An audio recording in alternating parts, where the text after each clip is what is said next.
है everyone, this is me Sonia और इस वीडियो में हम डिस्कस करेंगे हेल्थ असेसमेंट 2। ओके, सो इसका जो पहला चैप्टर है, आज हम इसका पहला चैप्टर स्टार्ट कर रहे हैं और फर्स्ट चैप्टर का नाम है assessment of peripheral vascular system and musculoskeletal system. Okay, so इस वीडियो में हम सिंपली इसका इंट्रोडक्शन करेंगे। So let's get started. So now अब आप ये पूछ रहे होंगे कि मैम आप हेल्थ असेसमेंट वाले बुक से क्यों नहीं कंटिन्यू कर रही। तो हेल्थ असेसमेंट वाला जो बुक है उसमें क्वेश्चंस जो रिलेटेड सिस्टम है वो नहीं है। असेसमेंट वाले जो हिस्ट्री क्वेश्चन है ना वो नहीं है उसमें। तो डेट्स वाई हमारा जो करिकुलम है उस करिकुलम में क्वेश्चन दिए गए हैं कि कौन कौन से किस किस तरह के हम क्वेश्चंस पूछ सकते हैं डिफरेंट डिफरेंट सिस्टम्स के। ओके, तो इसीलिए मैंने अलग सी वीडियो बनाई है, लेकिन उस चैप्टर से हम असेसमेंट वाले जो असेसमेंट है मस्कुलोस्केलेटल सिस्टम की उसको हम उस बुक से ही डिस्कस करेंगे। ओके, सो आज हम सिंपली इनका इंट्रोडक्शन करेंगे, क्योंकि एज अ नर्स अगर आप पेशेंट की असेसमेंट कर रही हैं किसी भी सिस्टम की, तो पहले आपको उस सिस्टम की एनाटॉमी और फिजियोलॉजी आनी चाहिए। क्योंकि अगर आपको उसकी एनाटॉमी और फिजियोलॉजी का ही नहीं पता, आपको पता ही नहीं कि बोन्स क्या हैं, कितने टाइप्स के होते हैं, टोटल कितने बोन्स होते हैं, कौन सी एरिया पर कौन सा बोन प्रेजेंट होता है और कौन सी एरियाज़ में कौन से मसल्स प्रेजेंट हैं, तो आपको अगर ये नहीं पता होगा तो आप असेसमेंट नहीं कर पाएंगे। तो इसीलिए सबसे पहले आपको इनका बेसिक इंट्रोडक्शन होना चाहिए। ओके, सो स्टार्ट करते हैं। सबसे पहले है मस्कुलोस्केलेटल सिस्टम। अब मस्कुलोस्केलेटल सिस्टम सिंपली एक कॉम्प्लेक्स सिस्टम है जो कि कंसिस्ट है बोन्स, मसल्स, टेंडन्स, लिगामेंट्स और अदर कनेक्टिव टिश्यूज से। अब मस्कुलोस्केलेटल सिस्टम का काम क्या है? ये सिंपली सपोर्ट करता है और प्लस में बॉडी को मूव करने में हेल्प करता है ना। वो कौन कौन से स्ट्रक्चर्स हैं जो मस्कुलोस्केलेटल सिस्टम को बनाते हैं? तो सबसे पहले है हमारे पास बोन्स, जिसको हम स्केलेटन भी बोलते हैं। बोन्स सिंपली क्या प्रोवाइड करता है? सपोर्ट प्रोवाइड करता है एक तो, और उसके अलावा प्रोटेक्शन प्रोवाइड करता है बॉडी को। देन नंबर सेकंड पर है मसल्स। मसल्स कॉन्ट्रैक्ट और रिलैक्स करते हैं ताकि बोन्स और जॉइंट्स जो हैं बॉडी के वो मूव कर सकें। Then we have tendons. अब जो टेंडन्स है वो कनेक्ट करते हैं बोन टू मसल्स। ओके, उसके अलावा ये मूवमेंट को भी अलो करते हैं। उसके बाद है लिगामेंट्स। लिगामेंट्स सिंपली कनेक्ट करते हैं बोन टू बोन, और उसके अलावा ये जॉइंट्स को भी स्टेबिलिटी प्रोवाइड करते हैं। देन है cartilage. Cartilage simply question joints भी हम इनको बोलते हैं। ये क्या करते हैं? सिंपली जॉइंट्स के बीच में फ्रिक्शन को रिड्यूस करते हैं, क्योंकि दोनों जो दो बोन्स हैं वो किससे कनेक्टेड होते हैं? जॉइंट से कनेक्टेड होते हैं, और जो जॉइंट्स हैं वो कार्टिलेज से बनी होती हैं। तो कार्टिलेज सिंपली फ्रिक्शन को रिड्यूस करता है, that's why they are present in bones. Last में हमारे पास है कनेक्टिव टिश्यू। कनेक्टिव टिश्यू का सिंपली काम ये है कि वो सपोर्ट करते हैं, कनेक्ट करते हैं जो भी मस्कुलोस्केलेटल स्ट्रक्चर्स हैं। ओके, तो ये सारे बेसिक्स स्ट्रक्चर थे जो कि मिलकर एक मस्कुलोस्केलेटल सिस्टम बनाते हैं। अब वन बाय वन करके इन सबको डिस्कस करते जाएंगे थोड़ा थोड़ा। सबसे पहले हैं बोन्स। अब there are 206 bones in adult human body. अब जो अगर हम बात कर रहे हैं एडल्ट ह्यूमन बॉडी की, तो उसमें टोटल 206 बोन प्रेजेंट होते हैं, लेकिन बेबीज़ में इनका जो अमाउंट है वो इतना नहीं होता, ठीक है। लेकिन अगर हम एडल्ट की बात कर रहे हैं तो एडल्ट में बोन्स का अमाउंट 206 होता है। उसके अलावा बोन्स का फंक्शन क्या है? ये सपोर्ट प्रोवाइड करते हैं। ओके, देन प्रोटेक्शन किस तरह से प्रोवाइड करते हैं? जैसे हमारा ब्रेन है वो स्कल में प्रोटेक्टेड है, उसके अलावा चेस्ट कैविटी में लंग्स, हार्ट ये भी प्रोटेक्टेड हैं by the help of bones. Okay, उसके अलावा मूवमेंट के लिए भी बोन्स हेल्प करते हैं। देन जो बोन्स हैं वो कनेक्टेड होते हैं by the help of joints. Joints क्या करती हैं? जॉइंट इनको मूवमेंट और फ्लेक्सिबिलिटी प्रोवाइड करती है, जिसकी वजह से इजीली हम अपनी बॉडी पार्ट्स को मूव कर सकते हैं। उसके अलावा बोन्स की अगर हम फॉर्मेशन देखें तो simply bones, cartilage, bone tissue और उसके अलावा बोन सेल से बना है। कौन से सेल्स हैं वो? Osteoblast and osteoclast. सो ये सिंपल बेसिक कंसेप्ट था बोन्स का। देन नंबर सेकंड पर है हमारे पास मसल्स। तो मसल्स का अमाउंट हम अगर देखें तो total there are over 600 muscles in the human body. 600 से ज़्यादा मसल्स प्रेजेंट है ह्यूमन की बॉडी में। मसल्स मसल फाइबर से बने हुए हैं जो कि कंट्रैक्ट और रिलैक्स करते हैं ताकि मूवमेंट को प्रोड्यूस कर सकें। ओके, उसके अलावा मसल्स कनेक्टेड होते हैं बोन से by tendons and ligaments.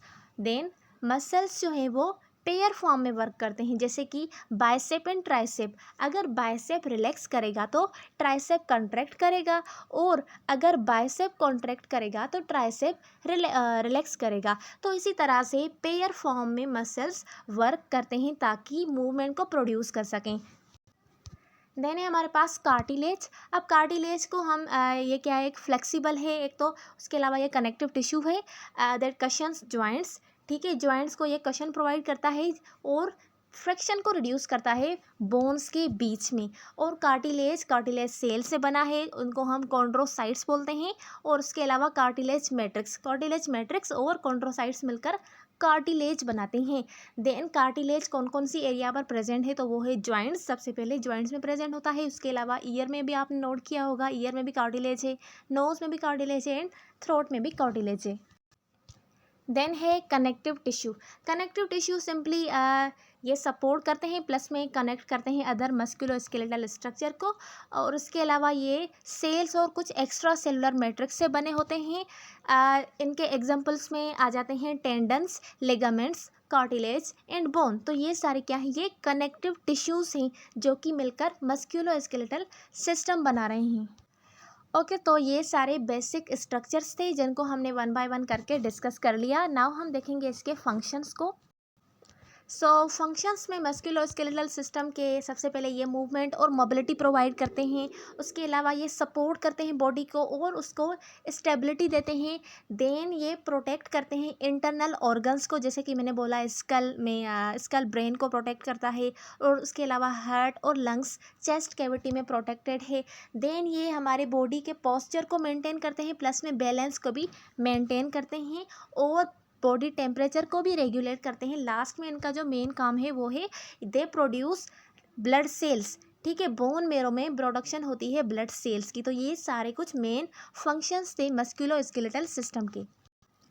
Then है कुछ कॉमन मस्कुलोस्केलेटल कंडीशन की कौन कौन सी कुछ वो कॉमन कंडीशंस हैं जो कि मस्कुलोस्केलेटल सिस्टम में अकर हो सकती हैं। तो सबसे पहले है आर्थराइटिस सिंपली हम इन्फ्लामेशन ऑफ जॉइंट्स को बोलते हैं। इसमें इसके जो एग्जांपल आ जाते हैं वो है ओस्टियो आर्थराइटिस, यानी बोन्स प्लस में जॉइंट्स को मिलाकर इन्फ्लामेशन हो जाए तो उसको हम ओस्टियो आर्थराइटिस बोलते हैं। उसके अलावा रोमेटॉइड आर्थराइटिस, ये सिंपली इम्यून सिस्टम की फेल्यूर होने की वजह से होता है, जैसे कि टाइप 2 शायद, हाँ यही होता है। सिंपली ये इम्यून सिस्टम की वजह से होती है rheumatoid arthritis.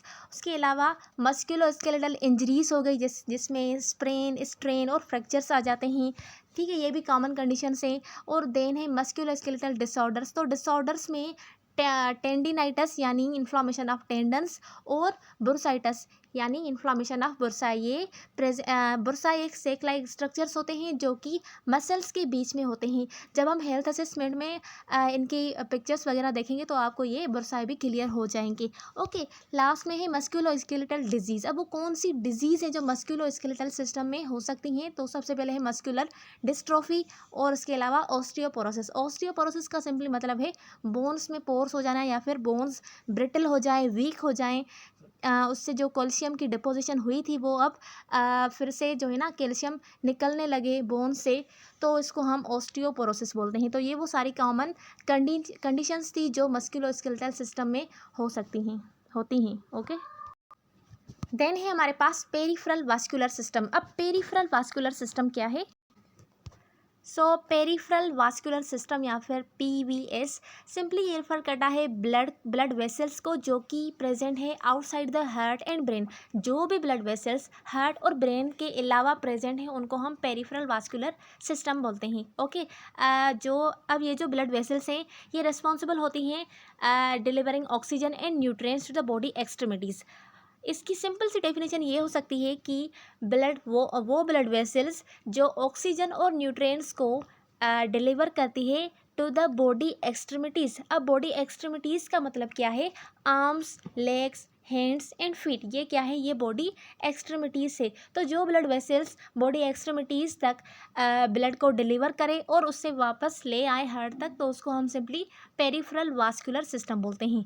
Okay, then peripheral vascular system में वो कौन कौन से स्ट्रक्चर्स हैं जो मिलकर इसको बनाते हैं? तो सबसे पहले हैं आर्टरीज टाइप है ब्लड वेसल्स का, जो कि ऑक्सीजनेटेड ब्लड को कैरी करता है from heart to extremities. Heart से एक्सट्रीमिटीज़ तक जो ब्लड वेसल्स ऑक्सीजनेटेड ब्लड को ले जाती हैं उनको हम आर्टरीज बोलते हैं। देन है वीन्स। अब वीन्स इनके ऑपोजिट काम करती है, ये फिर डीऑक्सीजनेटेड ब्लड को ले आती हैं एक्सट्रीमिटीज़ से वापस हार्ट तक। उसके बाद लास्ट है कैपिलरीज। कैपिलरीज में सिंपली एक्सचेंज होती है ऑक्सीजन की एंड न्यूट्रिएंट्स की, और उसके अलावा जो वेस्ट प्रोडक्ट है टिश्यूज़ का वो भी वापस एक्सचेंज होता है और वीन्स में आकर हार्ट में आता है। हार्ट के बाद फिर वो लंग्स में जाकर प्यूरिफाई होता है। तो ये सिंपल स्ट्रक्चर्स थे। देन पेरिफेरल वास्कुलर सिस्टम के वो कौन कौन से इंपॉर्टेंट रोल है जो ये प्ले करता है मेंटेनिंग के लिए। तो सबसे पहले ये ब्लड फ्लो और सर्कुलेशन में हेल्प करता है, ओके। और उसके अलावा ऑक्सीजन की डिलीवरी करता है टिश्यूज़ तक। देन न्यूट्रिएंट्स की डिलीवरी करता है टिश्यूज़ तक। उसके अलावा जो वेस्ट प्रोडक्ट है टिश्यूज़ का उसका रिमूवल करता है पेरिफेरल वास्कुलर सिस्टम। और लास्ट में ये ब्लड प्रेशर को भी रेगुलेट करता है। तो ये कुछ इम्पोर्टेंट इसके फंक्शंस थे पेरिफेरल वास्कुलर सिस्टम के। देन पीवीएस यानी पेरिफेरल वास्कुलर सिस्टम के कुछ डिजीज़ और डिसऑर्डर्स हैं जो कि कॉमनली अकर होती हैं। तो वो है हमारे पास सबसे पेरिफेरल आर्टरी डिजीज़, जो यानी जो आर्टरीज़ में डिजीज़ हो उसको हम पेरिफेरल आर्टरी डिजीज़ बोलते हैं। और अगर वीन्स में डिजीज़ हो तो उसको हम पेरिफेरल वीनस डिजीज़ बोलते हैं। देन वेरिकोस वीन, ये भी एक वीन्स का डिसऑर्डर है जिसमें क्या होता है मोस्टली ब्लीडिंग वगैरह होती है। देन है deep vein thrombosis, okay, DVT जिसको हम बोलते हैं। ये मोस्टली ज़्यादा क्लोट फॉर्मेशन की वजह से अकर होती है। लास्ट है हमारे पास पेरिफेरल वास्कुलर ओक्लूसिव डिजीज़। तो ये कुछ कॉमन कंडीशंस थी जो कि अफेक्ट करती है पेरिफेरल वास्कुलर सिस्टम को। नाउ इन डिजीज़ से रिलेटेड हम कुछ सिम्टम्स को भी डिस्कस कर लेते हैं। तो सिम्टम्स में सबसे पहले पेन और क्रैम्पिंग लेग्स और आर्म्स में हो सकता है। उसके अलावा एक्सट्रीमिटीज़ में नंबनेस और टिंगलिंग हो सकती है। नंबनेस यानी सुन्न हो जाना हाथों और पैरों का, और टिंगलिंग में आपको अनप्लेजेंट सेंसेशन होगी। ऐसा लगेगा कि कोई चीज़ आपको सुइयों की तरह लग रही है। और उसके अलावा वीकनेस और फटीग हो सकती है, और ऐसे अल्सर और वुंड्स हो सकते हैं जो कि हील नहीं हो सकते।